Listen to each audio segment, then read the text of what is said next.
मराठवाड्याप्रमाणेच अहिल्यानगरमध्ये सुद्धा पावसाचा हाहाकार पाहायला मिळालेला आहे। अतिवृष्टीमुळे अहिल्यानगरमध्ये सुद्धा शेतीचं मोठं नुकसान झालेलं आहे।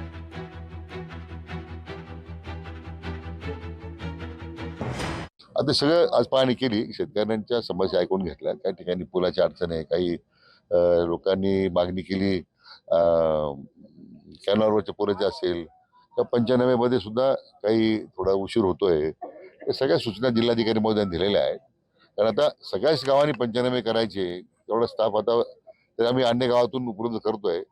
आता कृषी सहाय्यक, तलाठी आणि ग्रामसेवक यांना सुद्धा काही गावांनी प्राधिकृत केलेलं आहे। आता कोणी 95 कोणाची शिल्लक राहणार नाही।